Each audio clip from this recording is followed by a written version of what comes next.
Welcome to the golden age of self-expression. The golden age of self-expression is a celebration. Whether we speak, whether we sing, or whether we scribble our ideas on a piece of paper, whether we dance, whether we draw, or whether we doodle. No matter what we do, there's a platform out there for us to send our ideas far and wide. And the best part is, we don't need to ask anyone for permission. Today, our guest is a man with unique characteristics. But the fact is, unique may be the wrong word. Weird might be more like it. And the fact of the matter is, this gentleman takes great pride in being weird. And if that's not weird, I don't know what weird is. My friends, I would like to introduce Mr. Weirdo, AKA Rasheed Hooda.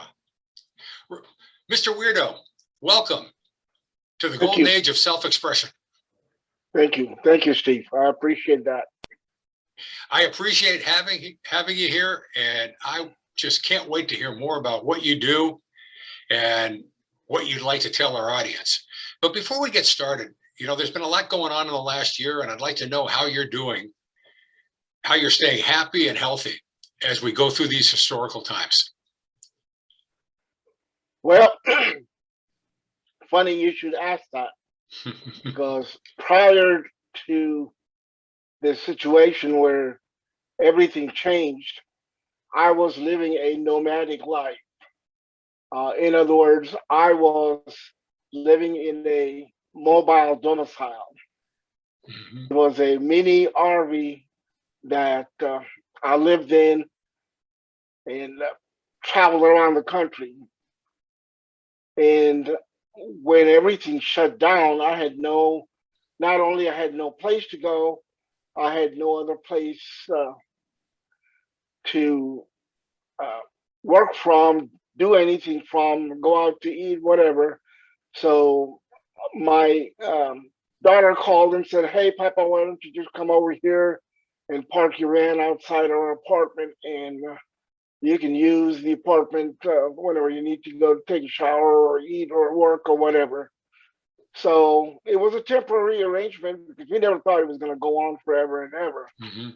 But I've been living with the family for the last 15, 16 months after having lived on my own in my mobile domicile while living a nomadic lifestyle for 9.5 years.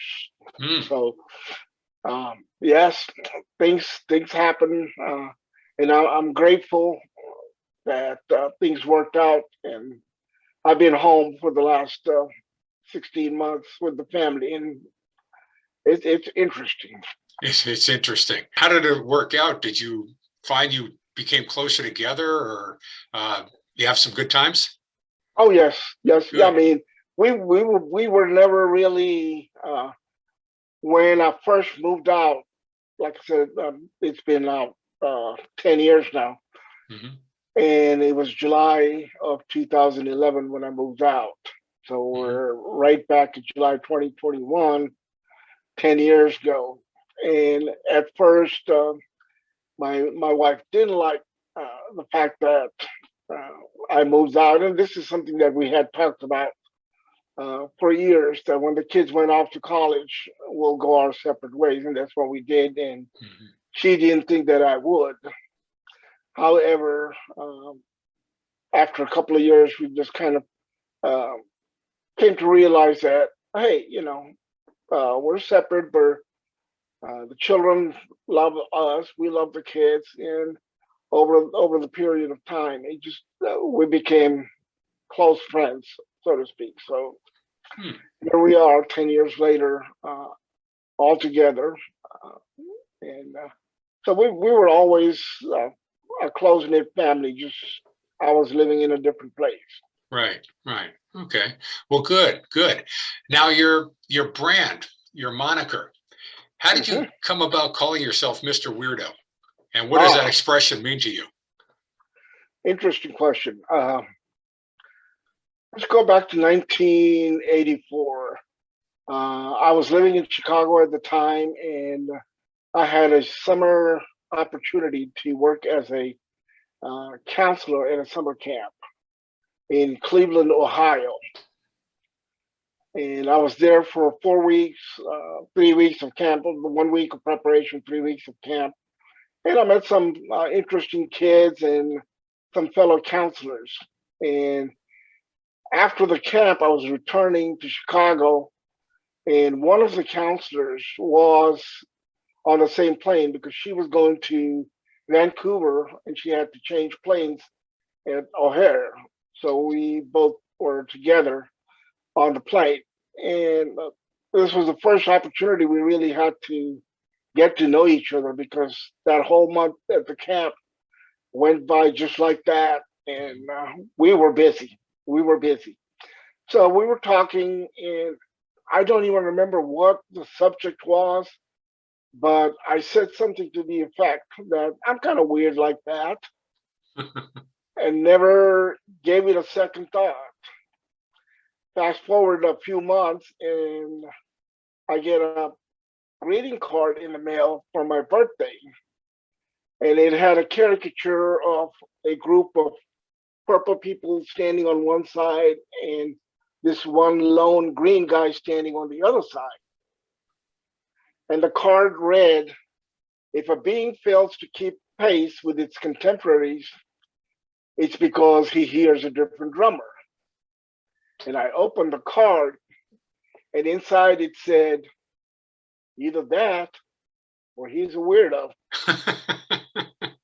And so that's the thought. I like that idea. I could relate to it very well. And so it just stayed in the back of my mind until 1996, when, again, in July of 1996, I was asked to open a presentation for a marketing company.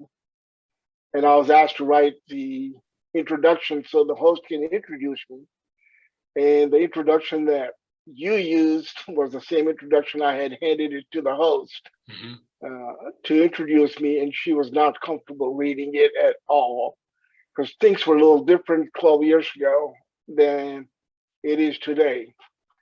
The weirdo was definitely not acceptable term back then.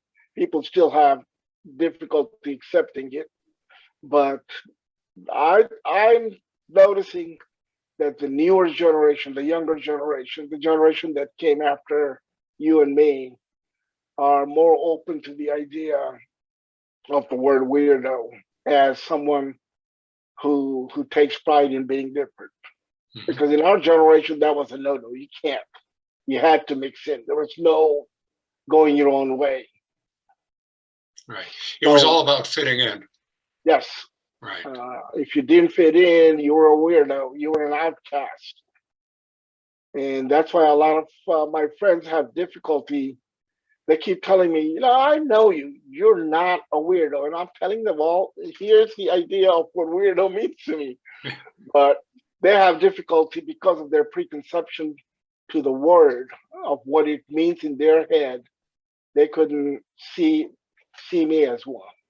One of the ways I've seen you express yourself on Facebook videos is you talk about how some people are trying to talk you out of your moniker, your identity. And how do you feel when someone asks you to stop calling yourself Mr. Weirdo? That's interesting because the issue is not that I call myself Mr. Weirdo or there's anything wrong with that, because embrace your inner weirdo simply means honor your true self. That's what it means. And people don't have a problem with that. They have a problem with the word weirdo because in their mind, it is an undesirable term or an undesirable person. And they don't want to listen to a weirdo. So they want me to change that.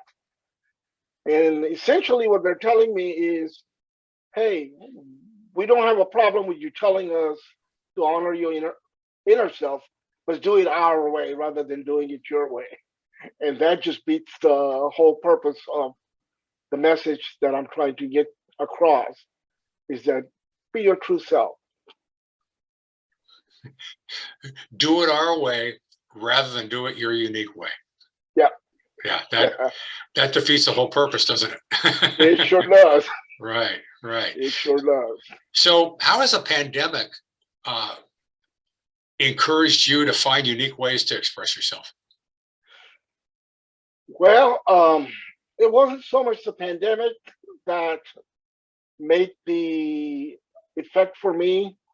Um, I, I had been, as I said, going back to 1984 was the first time I kind of said that I'm kind of weird like that, but I've always been that way and I've always expressed myself that way. And for that reason, I always had difficulty staying on to one job because, you know, I just couldn't fit in any given circumstances, corporate circumstances, corporate. So I remember one time somebody was interviewing me and I was telling them about my job history and he was kind of looking at me and I just laughed and I said, ask me where I haven't worked, maybe a shorter list. So most people look at having so many jobs as a negative thing. I always looked at it as something positive because so it wasn't the pandemic that made that difference. I have always been that way. I've always expressed myself differently, and I've had challenges throughout my life because I hung on to that. It's who I am, and I always looked at it as my strength, and people appreciated it. There were businesses that saw that the way I was doing things were beneficial to them, but then it's against the policies or you're not following the system. And so I'll just go find a different system, work around it until somebody decides, no, you got to follow the system. So right. go on and it's their loss, not mine. That's the way I look at it because there was somebody else who was always willing to take advantage of what I had to offer. Right. You move on to somewhere where you're appreciated. Yep. Right. Until I wasn't, and then I move on. Yeah. So if you were going to talk to somebody young or somebody that's been doing corporate work for a long time, doing the same thing every day, what would you tell them to encourage them to embrace the way to find ways to express themselves? Well, if they've been doing it for a long time, maybe they're happy with it. Maybe they are expressing themselves, and that's so. I wouldn't want them to change at all if they're happy with it. But if they're not happy with it, then my suggestion to them would be simply look at their employment as a contract, which is what it is.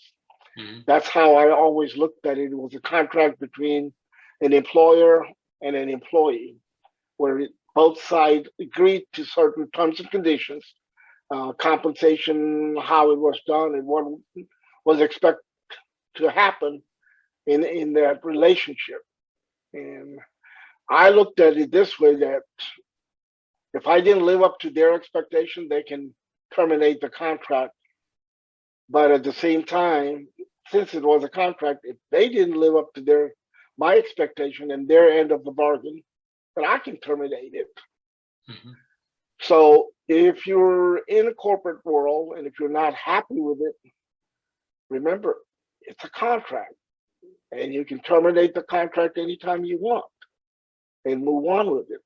Yes, there are consequences, but the consequences are there whether you stay or whether you live. I think it was Stephen Pressfield who said something to the effect that when you follow your heart, the challenges don't go away.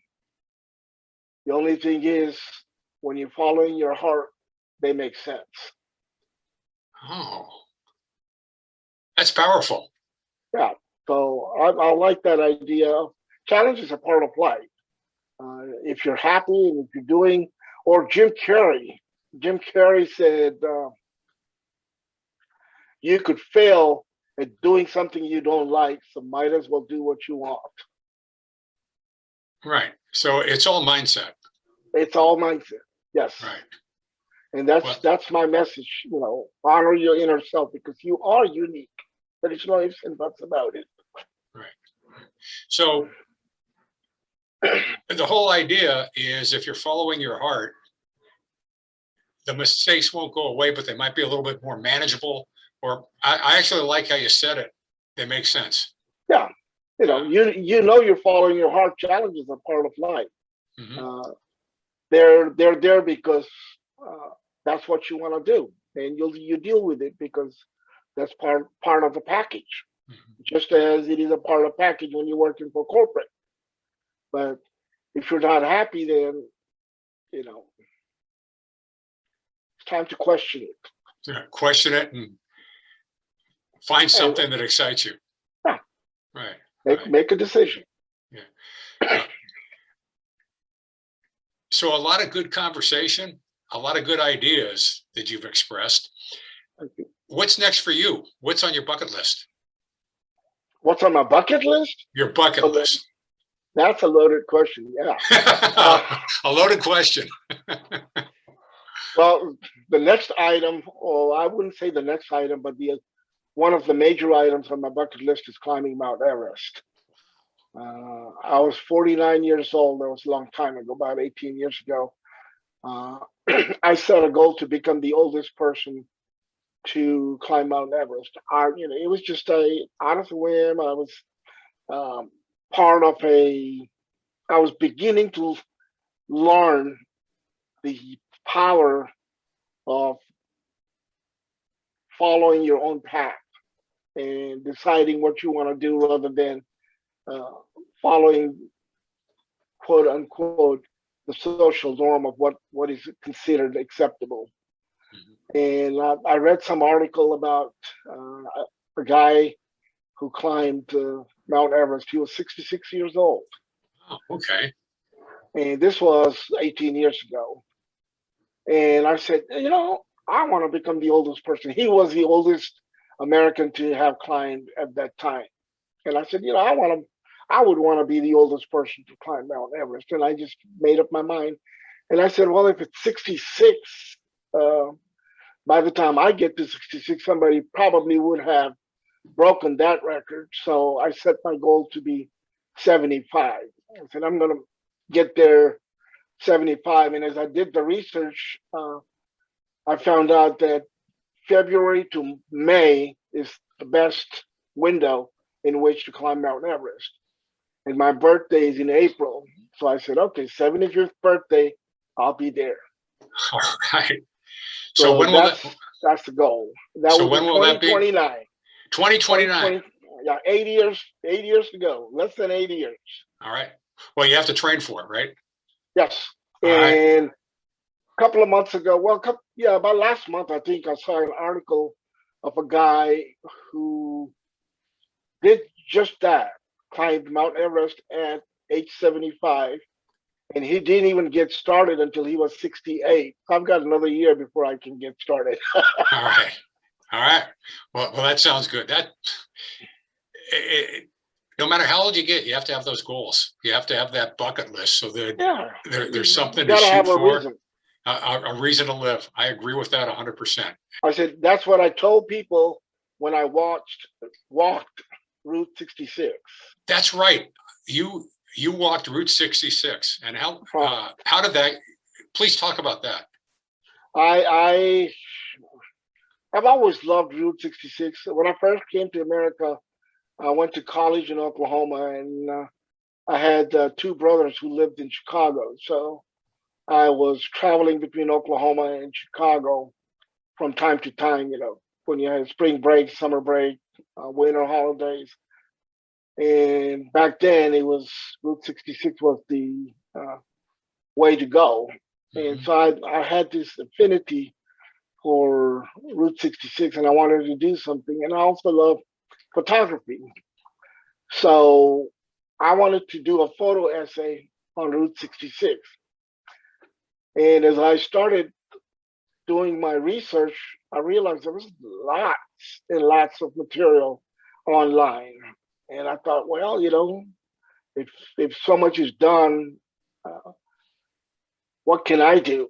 And I had no idea what to do, and I was still in the process of trying to figure out. And one of the ideas that I came up with was, okay, I'll spend a year on Route 66 uh, and talk about different seasons and how it impacts people along the way on the road, and do maybe like a seasons in the sun on Route 66, something along that line.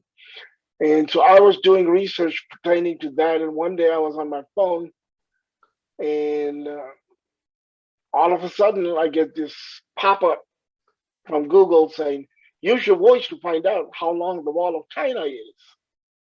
And I was like, huh? So I said, hey, Google, how long is the Wall of China? And the answer popped up. Wall of China is 5,503 miles long. It was built, blah, blah. And I said, wait a minute. There's a guy walking on top of the wall. I said, hey, Google, has anybody ever walked the entire distance of Wall of China? Well, it turned out that 5 adventurers started in the October of 2000. One person out of those 5 finished it in January of 2002. Now, I was a math major in college, and I was like, that's 15 months. 5,500 miles, 15 months, that's about 300 and so on. That's 12 months. I can do that. And that's where the crazy idea came. 12 miles a day, it's just like walking in the park for 6 hours. Right. I could do that. So that's where the idea came. And then it took me a little while to get used to walking 10, 12 miles a day. And the rest, as I say, is history. It took me 6 months to go from Chicago to LA. And I started out with about, 12, 15 miles per day. But by the end of the trip, I was doing 25 to 30 miles every day. Wow. Okay, that's a marathon every day. Yeah. When you're in Mojave Desert, there's nothing there other than to walk. It took me a week to just get across the Mojave Desert. So you were walking 25 miles in the Mojave Desert? Yep. Whoa. This was in January. See, I timed it that way. Right. I knew that was going to happen. So you planned it. I planned it that way, so I'm not there in summer. Yeah. Okay. Makes sense. Well, that's terrific. That's a great story. You'll be the only person on Earth that walked Route 66 and climbed Mount Everest. So I like that. Oh, yeah. Well, outstanding. So, so Mr. Weirdo, thank you for being on the show today. It's been a lot of fun. And is there anything you've got going that you'd like to promote? Anything you'd like to let people know about and where they can find you? Well, I am working on doing some seminars called Mind Your Own Business. Mind Your Own Business. Yeah. It's the idea of using your passion, your experiences, and your creativity to create a business. And it's something that I'm working on currently.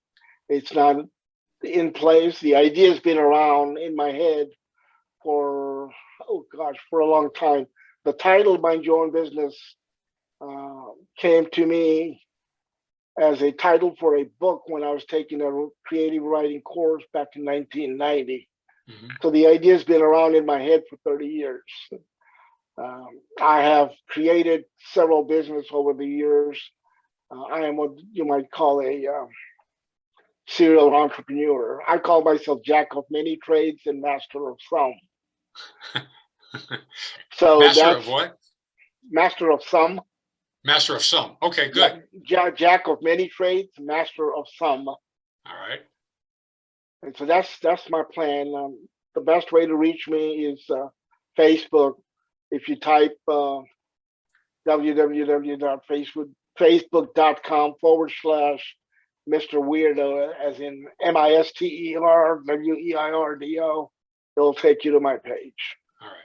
Well, that's terrific. I will put that in the show notes. So when Right. somebody's watching this, they can find it and they'll know how to find you. But that's great. Well, thanks again for being on the show. It's a pleasure. Thank you. It was really fun. And I also appreciate everybody that took time to watch and listen today. We really appreciate you enjoying the show. Our next show will be next week, where again, we talk about the golden age of self-expression. If you'd like to know, you like that title. I'll tell you, this is the time for it. And there are just so many different directions people can go.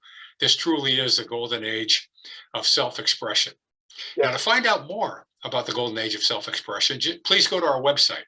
Our website is productivediscourse.home.blog. You'll get great information about what we do and where you can contact me. If you'd like me to speak at your service club, community organization, or religious group. We'll be back again next week. But in the meantime, please like, share, comment, and subscribe so this message can go far and wide, and we'll find that shiny needle of common ground in that haystack of fear.